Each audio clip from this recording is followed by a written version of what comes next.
뭐 궁금한 거 있으세요? 제가 자꾸 제 얘기만 한 것 같은데 혹시 궁금한 거 있으시면 제가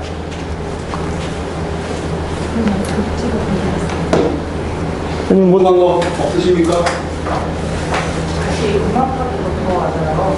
네? 음악파트로 다시 들어와서 예. 지금 보니까 뭐 추진위와 관련돼가지고 플래카드들이 좀 붙어 있는 것 같더라고요. 네. 근데 이제 외지인 입장으로서 지금 거기가 어떤 상황인지를 잘 몰라가지고요. 좀 궁금하고요. 예. 그다음에 이제 여기서 이제 살고 계시는 그 세입자분들이 예. 어쨌든 그 강남의 인프라라던가 이런 것들을 상당히 이제 참여를 하셨잖아요. 예. 네. 그랬을 때 이분들이 이제 뭐 아이들을 다 키워서 이쪽에 정착하는 그 빈도와 정착률 그런 것들 또는 이제 어느 쪽으로 움직이시는지 그런 게 조금 예. 일단 추진위가 있고 뭐 비대위가 있고 두 개가 시끄러운 건 맞고요. 그게 어디까지 진행됐다고 말씀드리기도 참 그런 것 같아요. 근데 그거는 뭐 어느 재건축 단지나 다 있는 똑같은 잡음이라 음마기 때문에 특히 심하진 않아요. 제가 보기에 음마 정도인데 이 정도면요 다른 데보다는 잡음이 굉장히 적은 편이에요. 그래서 그거는 그리고 그러니까 이래요. 그러니까 대치동은요 지금은 어르신 절반과 학부모 절반인 도시예요. 그러니까 저희 부모님 세대, 저희 장인 장모님도 마찬가지고 다 대치동에서 있고 시집 장가 가도 그냥 안 떠나고 그냥 살고 계시거든요. 근데 요새 젊은 엄마들은요 수능 끝나면 대치동, 수능 끝나서 대학 입학자 발표나면 대치동 떠나요. 그러니까 대치동에 이걸 누리면서 살 사람들이 아니에요. 대치동은요 오로지 그냥 학업용 도시가 될 것 같아요. 저는 시간이 지날수록 대치동 점점 학부모들 입김이 세지는 학부모 입김의 도시가 될 것 같아요. 이게 뭐랑 연결이 되냐면 대치동 이렇게 보면은요 여기 뭐 우성, 성경, 미도 있고요. 양재천 이렇게 흐르고 음마 있고요. 여기 대치 레미안 필리스케 있는데 여기 쌍용 있고요. 예전에는 그러니까 여기 우성, 선정, 미도, 쌍용 여기 전체 다요 대형 평수 아파트예요. 보통 여기도 67평, 65평, 뭐 57평 인구 마찬가지예요. 다 50평, 60평, 50평짜리 아파트들이거든요. 여기만 31, 음마만 31평, 34평, 4,400세대가 전부 31평, 34평밖에 없어요. 이게 무슨 얘기냐면 예전에요. 70년대 개발할 때요. 한보가 로비를 잘해서 30평대를 여기 지었대요. 대치동은 원래 전체 대형 평수만 짓는 거였었는데 로비를 잘해서 여기다 지었고 당시 20, 30평대는 전부 개포였어요. 개발 자체가. 이런 개념으로 개발이 됐었군요. 그래서 개포, 심지어 개포는 다 주공이었어요. 그래서 지금은 개포가 더 비싸고 굉장히 좋은 동네지만 옛날에는 여기는 진짜 양재천 밑은 강남 아니었거든요. 그러니까 뭐 여기 더 비하하긴 그렇고요. 어쨌든 이런데 지금 드리는 말씀이 학부모 위주가 도시가 되기 때문에 앞으로는 대치동은 30평대가 주력이 될 거예요. 이 큰 평수, 그러니까 아무리 강남이라고 그래도요 60평, 70평에 새 들어 사는 사람들 몇 명 안 돼요. 60평대 새 들어 사는 사람들. 그리고 앞으로도 30평대가 주력이 되려고 하는 이래요. 저도 이제 좀 저희 어렸을 때요. 그러니까 저희 부모님은요. 중학교까지는 시골에서 다녔고요. 고등학교랑 그 학업은 서울에서 하시고 그리고선 직장에서 서울 직장 다니시고 저희는 전 서울에서 태어나고요. 이렇게 큰 세대거든요. 그러다 보니까 시골에서 어려서 크고 자랐기 때문에 뭐라 그럴까? 이 베란다에 화초도 많이 키우고요. 저 어렸을 때 세곡동으로 아버지가 뭐 주말 농장 같은 거 막 데리고 다니고 했거든요. 근데 저는 제 딸 데리고 그런데 한 번도 가볼 생각도 안 나고요. 가고 싶지도 않고요. 재미도 없어요. 상추 사 먹으면 그러니까 사 먹으면 말지 그거를 가서 그렇잖아요. 그러시더라고요. 저희 아버지는 시골 분이라 그런지 지나가다가 감나무 보고 아 좋다 저거 먹다 막 이런 얘기해서 남의 감 보고 왜 좋아해요? 아유 저거 하나 얘기하고 따먹으면 안 되겠니? 그래서 아 슈퍼가서 하나 사드세요. 저거를 왜 남의 집 가가지고 그래요? 지나가다가 그러니까 정서가 전혀 다른 거죠. 그러니까 화초도 많은데 저희 집엔 풀 한 포기가 없어요. 싫어요. 전 싫어요. 그래서 아예 그냥 다 아파트, 그러니까 이제는 다 확장해서 30평대 베란다도 필요 없고요. 옛날에는 집에서 제사도 모시고 또 우리 아버지도 승진하고 그러면요 회사 직원들도 와가지고 막 이런 거 했었는데 그리고 부모님 생일도 뭐 이렇게 했는데 작년 아니지 올해 저희 어머니 생신 때 우리 집에서 커피 한 잔도 안 마셨거든요. 그냥 한정식 집에서 밥 먹고 말지. 이제는 그렇게 해서 집이 넓을 필요가 없어진 거예요. 예전에는 큰 평수가 필요했지만 이제는 30평이면 충분하고요. 젊은 사람들한테 필요하고, 그리고 이따만한 전축 갖다 놓고선 이러고 살았잖아요. 근데 요새 요만한 거 블루투스 스피커 훨씬 짱짱하고 이런 거 다 필요 없잖아요. 그러니까 집이 넓을 필요도 없고, TV도 이따만 했던 게 이만큼 쓰면 거실이 이만큼 넓어진 거예요, 그냥. 그렇게 생각하면 30평대, 앞으로는 대치동은 30평대가 메인이 될 도시예요.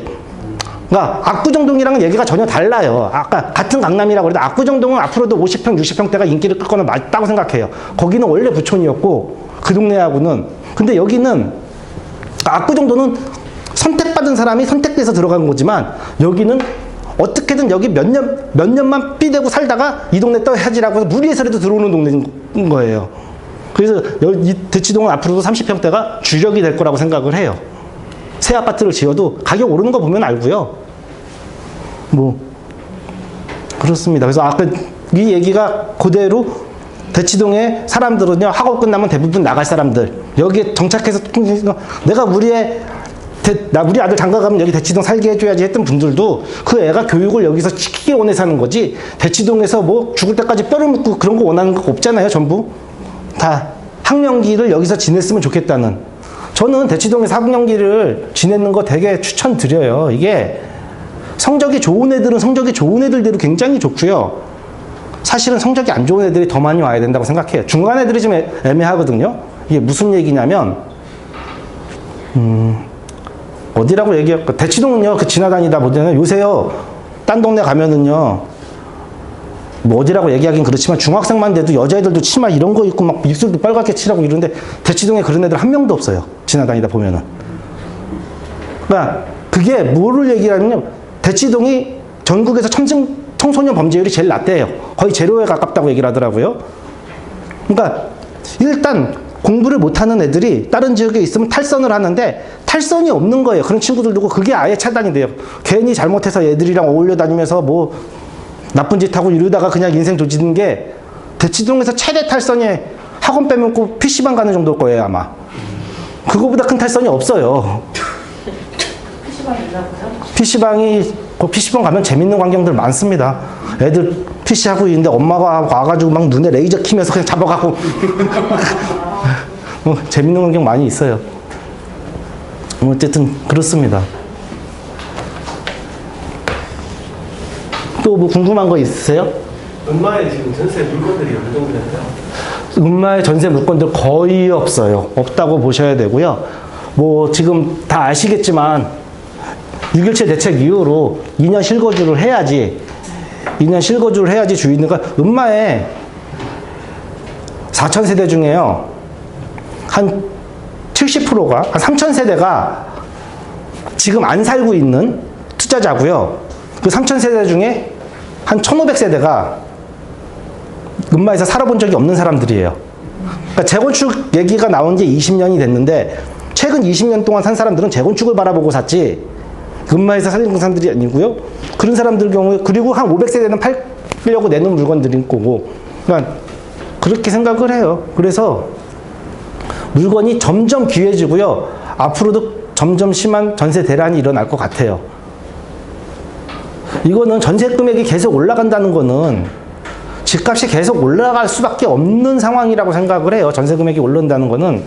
이게 뭐 강력한 규제랑 뭐랑 해서 집값을 내리겠다고 하지만, 아까도 제가 한번 말씀드렸지만, 이 전세제도라는 게 전 세계 어디에도 없이 대한민국에만 있는 제도라고 하잖아요.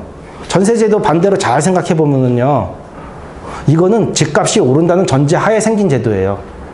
집값이 안 오르면 내가 10억 주고 집을 사서 6억에 전세 주고 4억을 그냥 꽁으로 있다가 나중에 그냥 다시 10억 주고 팔면, 그런 바보 같은 짓이 어디 있어요. 집값이 꾸준하게 오른다는 전제하에 생긴 제도이기 때문에, 집값이 언제 떨어질 거냐라고 사람들이 물어보면 전세제도 없어질 때쯤 되면 떨어질 거예요. 집값 떨어지기 전에 전세제도가 먼저 없어질 거예요. 그때까지는 그냥 안심하고선 투자해도 된다고 생각해요. 제 생각입니다.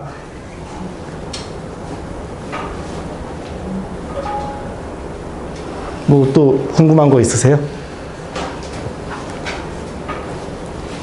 토지거래 허가를 못 꼈는데 네. 토지거래 허가를 받기 위해서 예. 뭐 어떤 조건이나 뭐 이런 것들이 있나 궁금하거든요.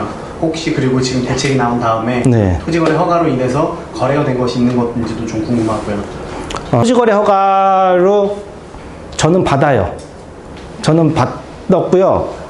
뭐 심지어 다른 주택이 있는 분도 받아다 드렸어요. 1주택, 무주택이 원래 조건은 무주택에 실입주 가능해야 되고 자금 출처 명확해야 돼요.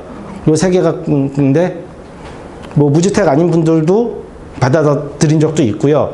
이거는 제가 이제 공직 생활을 잠깐 했었었는데 그러다 보니까 그런 서류나 이런 행정적인 얘기에 대해서는 조금 서류는 강해요. 그러다 보니까 이거를 허가서에 어떻게 허가서를 쓰느냐에 따라 이게 천차만별인 것 같아요. 그러니까 저는 직접 고객들 오면은 제가 위임장 받아가지고 직접 다 받아가지고 직접 구청 가서 제가 접수해주거든요. 제가 허가서 다 써줘서 그냥 딴 데는 본무사한테 맡기고 이러지만 제가 다 해줘요. 왜냐하면 제가 해야지 확률도 더 높고요. 뭐를 원하는지 포인트들이 있어요. 그 포인트만 명확하게 지키면 되고요. 토지거래 허가 어려운 거 사실인데요.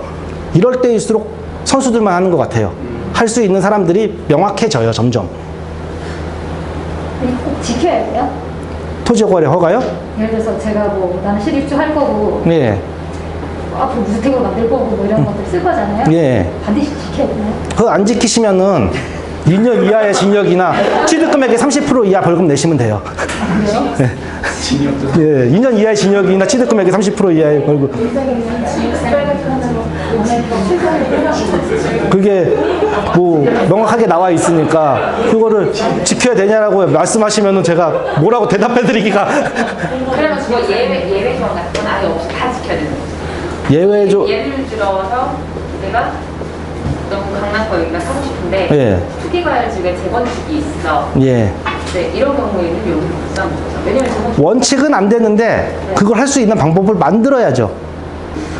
이거를 살 수밖에 없는 구구절절한 사유를 갖다가 써야 돼요. 그냥 단순하게 뭐 이래서 팔겠다, 언제까지 팔겠다가 아니고, 그러니까 명확하게 뭔가를 이렇게 만들어야죠.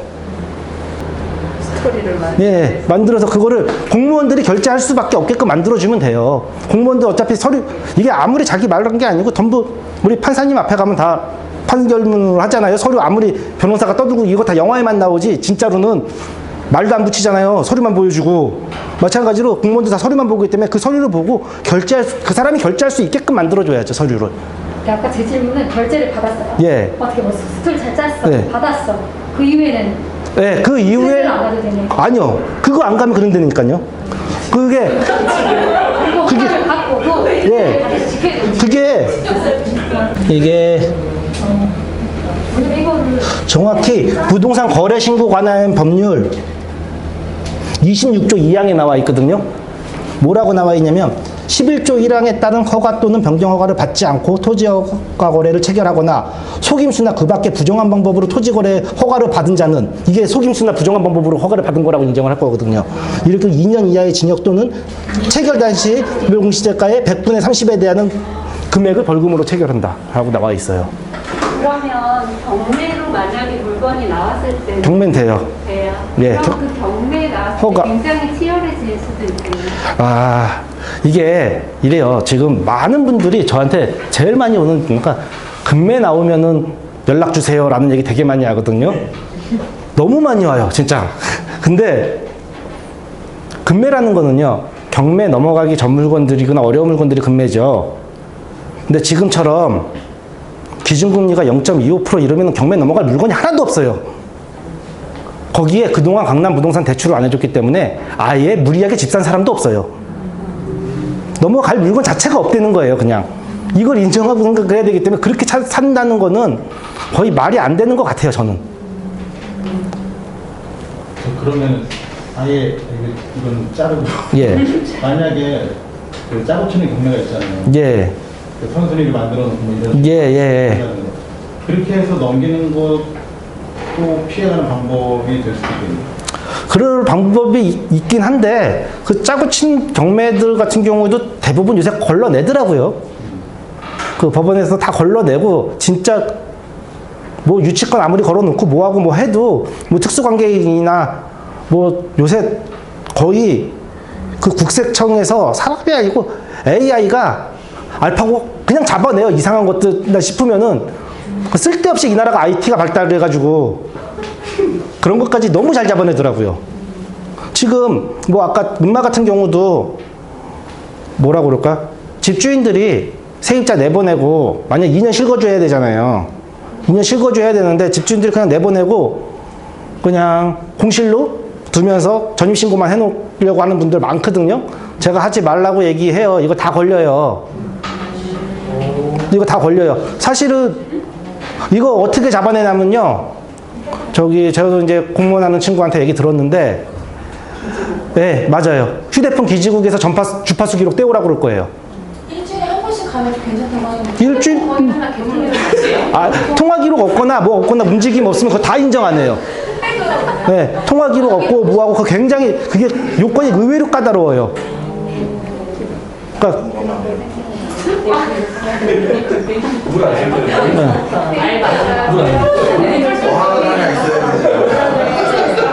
이거 뭐가 요새 굉장히 그러니까 되게 많이 그렇더라고요. 전자 경매 뭐 이런 거. 그러면 토지 거래 허가제 안에서 이 주택만 이렇게 계속 규제가 오는 거야? 아니면 거기에 딸린 상가나 빌딩이나 뭐 이런 것까지 다 이렇게? 지금은 상가도 다 돼요. 그러니까 상가 20제곱미터 이상이고요. 그러니까 다 그래요. 모든 규제 지금은. 이거보다 더 무서운 게 뭐냐면요. 재건축 2년 실거주인데요. 이거는 제가 국토부에다가 질의를 해놨는데 답변이 오긴 왔는데 뭐라고 왔냐면은 전문가들이랑 상의해서 나중에 다시 정책을 만들겠다고 왔어요. 이게 무슨 얘기냐면 2년 실거주 중에 상가는 과연 어떻게 되냐고 질문해요. 이게 주택이라고 아파트라고 안 써 있어요. 그러면 상가도 그렇다고 그러면요. 예를 들어서 음마 상가는요. 주인이 거기서 장사하는 분 거의 없거든요.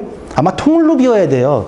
종로의 웬만한 재건축 상가들 다 그럴 거란 얘기예요. 그러니까 이 사람들이 전혀 생각 없이 만들고 지금 이런 거 질문하니까 뜨거 했는지 제가 이제 질의해놓은 거 아직 답변은 그렇게 왔어요. 전문가들이랑 다시 상의해서 정책 다시 내겠다고.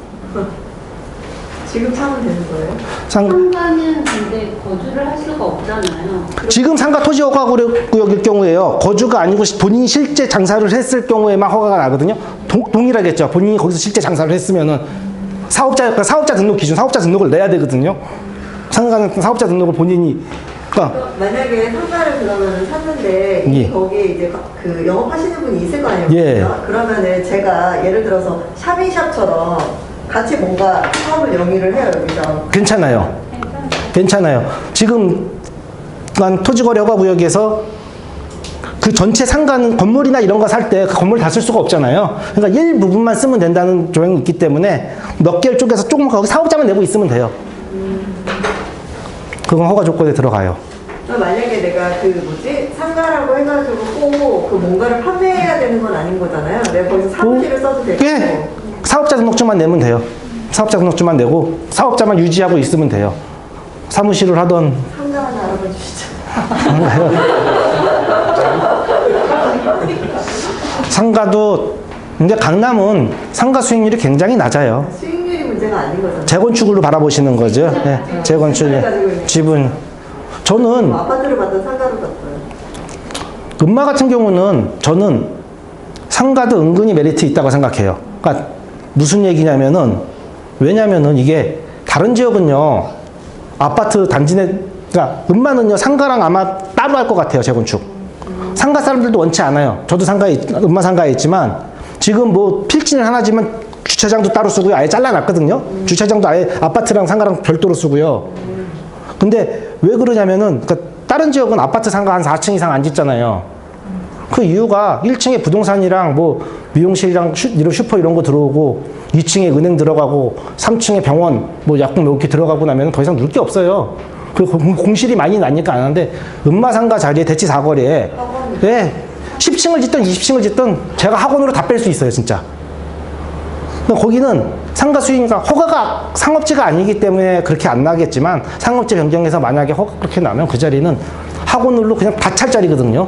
그러니까 음마상가도 굉장히 메리트 있다고 생각해요. 그래서 음마상가 사람들이 굳이 아파트로 받으려고 생각조차도 안 하고요. 그래서 따로 하겠다는 생각이에요. 이게 아파트는요 짓는데 2년 정도 걸리거든요. 아파트는 부시고 짓는데 2년 걸리는데 상가는 6개월이면 져요. 이게 왜 그러냐면은 아파트는 보일러가 들어가기 때문에. 근데 상가 그런 거 없잖아요. 철근에다 콘크리트만 말라놓고 보일러 같은 게 없잖아요. 그래서 6개월이면 다 짓는데, 그래서 음마 아파트 다 이주하고 철거할 때까지 상가 사람들이 장사할 거고요. 그때 같이 부시고 들어와서 음마 아파트 입주하기 전에 부동산부터 싹 들어와서 입주장부터 또 시작할 거예요. 그러니까 먼저. 그렇기 때문에 같이 하기를 원하지를 않아요. 음마 상가 가지고 있는 사람들조차도. 근데 상가는 상가가 주택을 받으려면 조합 정관에서 예, 처음부터 맞아요. 아파트를 준다는 게 있어야지. 예. 그런 정관이 없는 데 들어가면 맞아요. 맞아요. 이제 조합이 설립된 다음에 봐야 돼. 근데 원하지를 않아요. 상가 사람들이 원하지를 않기 때문에. 그리고 근데 상가가 참 그런 것 같아요. 이게 재건축 그렇다고 그러니까 제가 있는 자리는요. 저는 음마 상가에서 제가 있는 부동산 자리가 제일 좋거든요. 진짜 제일 좋은 자리에 있어요. 음마 사거리에 국민은행 옆에 코너 자리고요. 음마 상가 101호입니다. 사거리 제일 좋은 자리에 있거든요. 제가 그럼 지금은 1번 자리예요. 근데 이 상가를 지금 물론 돈도 부족하지만 나한테 판다고 해서 사라고 그러면 저는 그거 안 사요. 왜냐면은 재건축 되면은 여기가 1번 자리가 아니거든요. 그러니까 재건축 되면은요, 지하 주차장 생길 거고, 지하 주차장에서 들어와서 에스컬레이터 타고 올라온 첫 번째 자리가 1번 자리예요. 지금이야 음마사거리 코너가 제일 1번 자리지만, 아니면 대치역으로 지하도 연결할 거고, 지하철에서 들어오는 자리가 1번 자리가 될 거고. 그러니까 그러니까 상가는 동선이, 그러니까 이래요. 이렇게 아파트는요, 왜 아파트에 투자를 하냐면은, 아파트는 조금 잘못 사봤자 뒤에 동이고 저층인 거예요. 몇천 싸면은 그냥 사고 거래가 되거든요. 근데 상가는 똑같은 상가를 똑같이 15평짜리여도 여기 15억 하는데 여기 9억 할 수 있고요. 여기 7억 할 수 있고, 금액이 천차만별인 거죠. 옆에 뭐가 들어오냐에 따라서. 옆에 지금 우리 자리에 국민은행이 있어가지고 제 코너에 국민은행이 있는데 갑자기 나중에 이게 주유소로 바뀌어버리면 그러니까 이게 어떻게 될지 도시계획도 상가는 되게 그래서 더 잘하시는 분들이 하셔야 돼요. 그냥 쉽게 들어가기가. 언제 어떻게 분양가는 똑같았을 거라고요.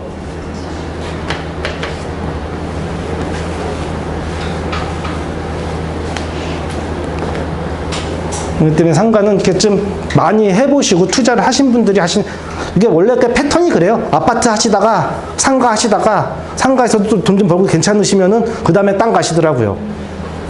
이제 땅은 더 심해요. 같은 땅에도 진짜 천차만별이고요, 금액이. 특히 저도 옛날에 땅 부동산을 좀 했었는데 뭐라 그럴까? 이렇게 상속 같은 거 이루어지는 땅들 있잖아요. 아버지는 농사 지었는데 자식들은 서울에 있는 그런 땅은 거의 뭐 공시 시가 이하로도 주워 담아요. 그러니까 땅은 더 심해요, 진짜 그 편차가.